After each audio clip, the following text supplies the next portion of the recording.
Hello, my name is Codename Orion, and I like Kingdom Hearts. But I don't like Kingdom Hearts Chain of Memories. But considering it's the second game in the franchise, everyone's gotta play it at some point. So I thought I would make a guide to help people get through it. Because I have nothing better to do.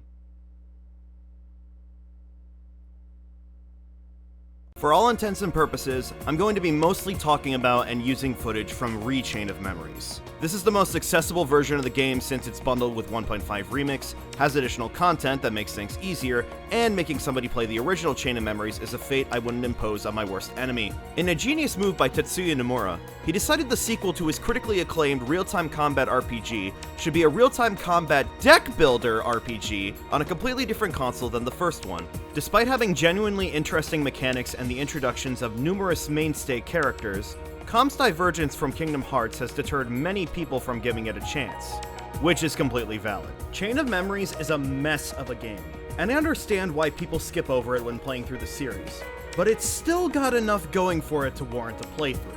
All I'm saying is you gotta get through Devil May Cry 2 to get to Devil May Cry 3, and this is practically the same situation, if not worse. I'm gonna give you all the information you need to have a tolerable playthrough of Recon. So let's put all your cards on the table. Like I said earlier, this game is a deck builder, and has Sora using different cards to fight his foes instead of just hitting them with the Keyblade. You've got attack and magic cards for dealing damage, item and friend cards for various forms of support and recovery, and enemy cards which provide temporary buffs. All of these cards, save enemy, are numbered 0 to 9, and can be added to your deck as long as you have enough CP. Card number determines CP cost, but less expensive premium cards can be found in shop packs or made from the premium roulette event you can receive after battles. You play your cards in real time against the opponent, beating out their own cards with their own numeric values. Greater number wins, you stun them if you play a bigger number in what's called a card break, 0 is a wild card that can beat any number, and you have to reload your deck once you've run out of playable cards. On paper, this system sounds really engaging. In execution, it's repetitive at best and monotonous at worst. I understand that the real-time deck management in this game is meant to emulate KH1's command menu, but sifting through a 4-prompt menu with 3 customizable shortcuts is far easier to manage than a linear deck of up to 99 cards. You can shuffle through your deck to find the best card to play, but once you find it, the situation might have changed so that you'd be better off using something else, prompting you to shuffle again, causing frustration. This usually results in the player throwing all strategy out the window, building a deck of 8s and 9s, and mashing A through every battle. And if you turn your brain off, this strategy can get you through the campaign. But I actually like to play video games, so I got a better idea. And it revolves around a major mechanic I haven't brought up yet. Is this your card? Sora can play up to 3 cards at once through the use of stocking. By stocking cards, you can pull off combo attacks with values higher than your standard 9. If the stock cards match a certain condition, the combo will get replaced by a special attack called a Sleight. These attacks mostly stem from Sora's ability pool in KH1, and are incredibly strong because they deal fixed damage no matter what cards they're composed of. Stocking cards and playing Sleights does have a downside, however, as the first card you stock will become unreloadable until the battle is over. It's this factor alone that makes Leon tell you not to rely on Sleights alone during the second tutorial. But don't listen to his advice. Listen to mine instead. You can make this game your bitch if you build a Sleight-focused deck. And honestly, the gameplay loop becomes tolerable if you approach it with this goal. So which of Sora's 83 Sleights should you base your deck around? This is a rhetorical question because there's only one answer. Enough nonsense, Ravager! Time to... The Sleight that cuts this game in half is Sonic Blade. Yes, the same Sonic Blade that Cloud gives you out of nowhere in Olympus Coliseum is the ability that'll carry you through this dumpster fire. Sonic Blade makes Sora dash around the battlefield, hitting anything and everything in his path. You have full control of Sora during his dash, and you can tap A up to 6 times to make him quick turn and hit the enemy again. Did I mention the dash also breaks the guards of bulky Heartless like large bodies and defenders? Sonic Blade's power in Chain of Memories is well known throughout the community, and has cemented itself as a reoccurring ability throughout the series, even to the point of being Sora's side special in Smash. Oh, and on that note, here's a real fake gaming fact for you. In a Famitsu interview published shortly after Sora's reveal for Super Smash Bros. Ultimate, Masahiro Sakurai spoke of numerous details concerning Sora's inclusion in the game. Alongside an anecdote about how he got the okay from Disney, he shared some information about how Sora's moveset came to be. Quote, "The first Kingdom Hearts game I played was Chain of Memories, and I vividly remember using the Sonic Blade attack a lot because of how fucking OP it was. Given how much it can be used in that game, I first considered making it his grounded combo, but decided that making it a special move would provide for more spammability." Square must have realized how strong Sonic Blade was, though, as it received a variety of changes in Recon. You now obtain it at level 27 instead of 22, can no longer control Sora's movement, and you have to time your button presses instead of mashing like on GBA, lest you end the attack early. While these changes were probably made to nerf Sonic Blade, the transition to 3D brought some that make the Sleight even better than it was before. Sora now locks onto his target when attacking, and automatically shifts that lock-on when they're defeated. His dashes are also noticeably bigger, and can easily hit more than one enemy if they're in the right position. Though my favorite change is the addition of Hit Stun. Keep up the rhythm, and nearly anyone can be trapped in a cycle of raves where they can't play a single card against you. This bitch broken! And as the icing on the cake, the Sleights activation conditions are simple. 3 different attack cards whose values land at or between 20 and 23. The numeric range we're working with gives us a lot of different options for making Sonic Blade, but we both know that if we go for 23, the attack will be harder to break because big number go burr. Here is a list of every 3-number combination that adds up to 23. Got it memorized? You don't have to. The only combination you should concern yourself with is 6, 9, 8. I'll elaborate as to why later. The trickier part is getting 3 different attack cards of those values. Luckily, each of the first 10 floors of Castle Oblivion adds a new card to the drop pool upon entry. You'll also obtain Oathkeeper and Oblivion once you complete Destiny Islands. That's 12 different attacks to choose from, and my strategy only requires 6. If you still can't get enough variety, the Key to Rewards card will start dropping from battles on floor 7 and above.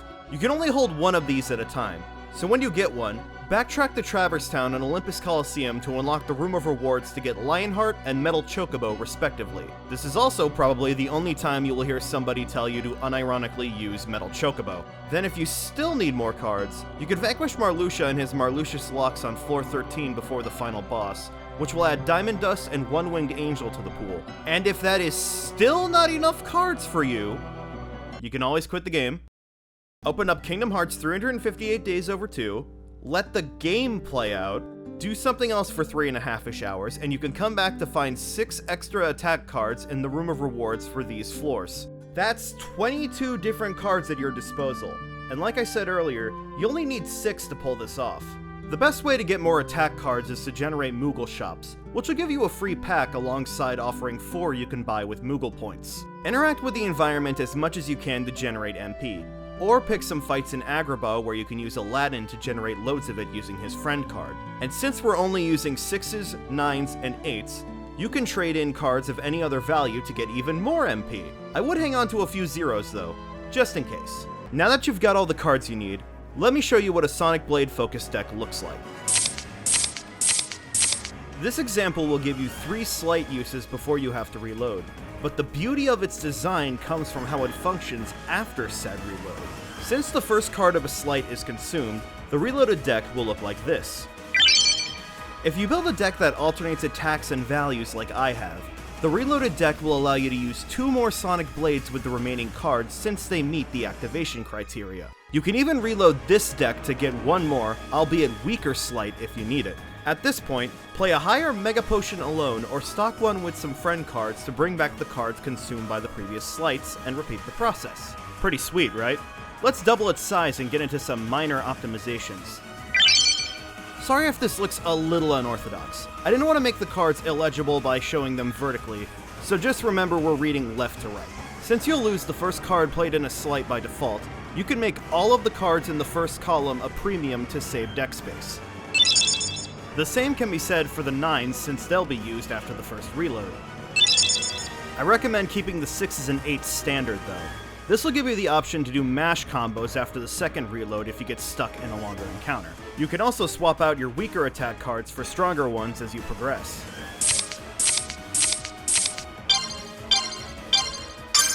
And if capacity allows, throw in 2 to 3 zeros at the end of your deck. This will make them easy to access with the reload shortcut if you need a card break ASAP. I guarantee a deck like this will get you through to the end credits. Just make sure you get the most out of each reload and dodge your foes accordingly. The deck's biggest flaw doesn't come from its design, but from Sonic Blade itself. While the Sleight is all-powerful on land, it can't do anything when it comes to aerial enemies. Sure, some might fly low to get hit and you've got the option to mash, but I know you want an easy way out. It's time to talk about magic. If you don't want to break your Sonic Blade rhythm to deal with airborns, you'll want to get some magic cards. Aside from general exploration, you're only able to get them from card packs at the Moogle shop, which is less than optimal. I think they made this decision because magic sleights are easier to pull off if you have the right cards. But much like the attack sleights, some are just better than others. Case in point, Mega Flare. Its description of incinerate all enemies in a wide area doesn't do it justice. It's a screen nuke. It's a fire-elemented screen nuke, bitch. You get it at level 57 in Recon, and only need Mushu and 2 fire cards to activate it. Mega Flare will insta-kill Heartless at best, and leave them hanging on by a thread at worst. Unless they absorb fire like these snowflakes do. It's a great sleight to use for clearing hordes, but given its nature as a screen nuke, it doesn't do well against bosses. I'm bringing it up because building a secondary deck around it for grinding is a great move. But let's get back to stuff that'll pair well with your Sonic Blade deck. If you don't mind playing against elemental resistances, Dumbo and standalone Mushu can make easy work of enemies on and off the ground. These options are fine and good, but you really want to aim for Cloud and Stop. Cloud takes 2 swings of the Buster Sword in a wide range in front of him. The attack deals loads of physical damage and has enough range to hit Flying Heartless. Sounds great, right? Wait till you play 3 Clouds and get Omni Slash. Cloud will start flying around the battlefield, cutting the enemy up to 5 times as long as you time your button presses with the on-screen prompts. Sound familiar? An Omni Slasher 2 in your deck is a surefire way to deal with flying mobs. It's also great at dispatching out-of-reach bosses like Trickmaster and Maleficent, since Cloud isn't glued to the floor like Sora is for Sonic Blade. You get Stop from a bounty room in Wonderland. While it's pretty useless on its own, it gives you access to the Recom exclusive sleight Lethal Frame at level 32. Stop time and deal multiple blows on an enemy. Or more simply put, お前はもう死んでいる。何? this sleight is incredible. The description makes it sound like a single target attack, but it actually hits in a small AoE in front of Sora, which can hit aerial enemies. Sora also performs a sizable dash before striking too, so you don't even need to risk being in melee range for it to land. Sure, its wind-up isn't the best, and it suffers the same ground weakness as Sonic Blade, but Lethal Frame has the same, if not better, stun utility as Sonic Blade. I'd actually wager it's better, since to activate it you only need to play 1 stop card and 2 attack cards. Wait a minute. No! What are you doing? What are you doing? No! No! What are you doing? What are you doing? Stop! No! Oh God! Fuck! Fuck! Fuck! Oh! Fuck! I'll close out the magic section by saying you should definitely have a few cures in your deck if you want some survivability. Running 5 allows you to get a Curaga off once per reload, and when you get down to 2, pop an Elixir or Mega Elixir with them and reset your deck, why not? That's pretty much all you need to get through Chain of Memories.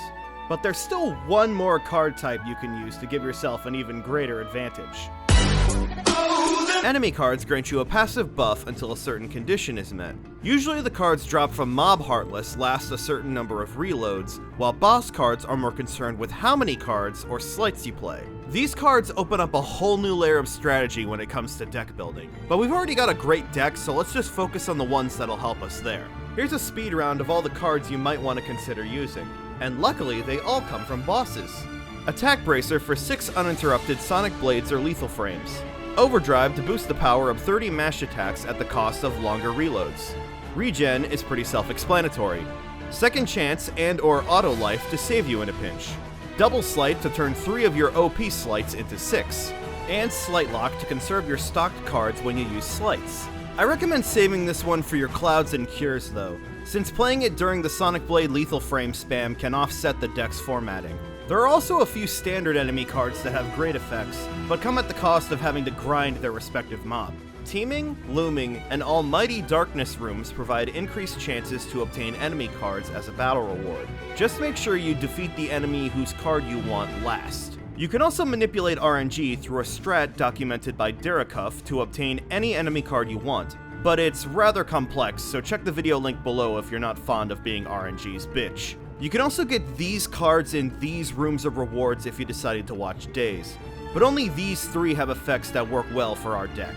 Just pick the cards that complement your playstyle the best and you'll see results.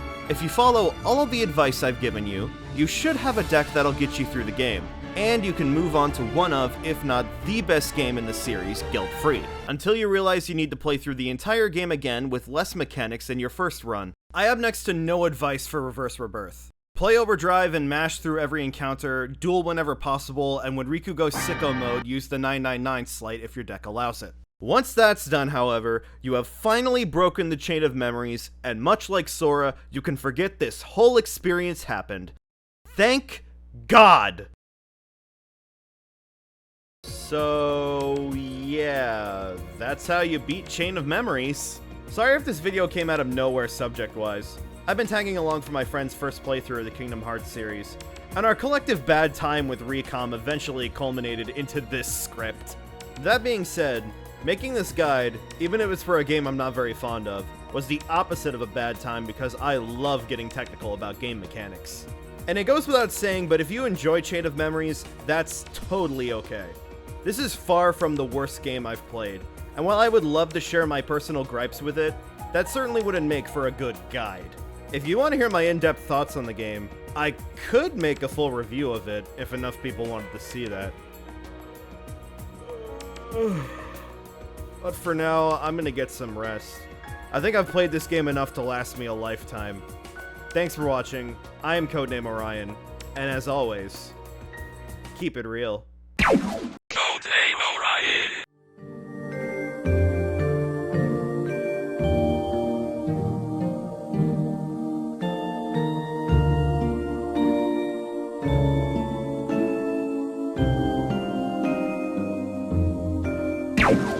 Just imagine what Jiminy was thinking during all this. Well, Sora, I reckon we all learned quite a bit about memories on this adventure.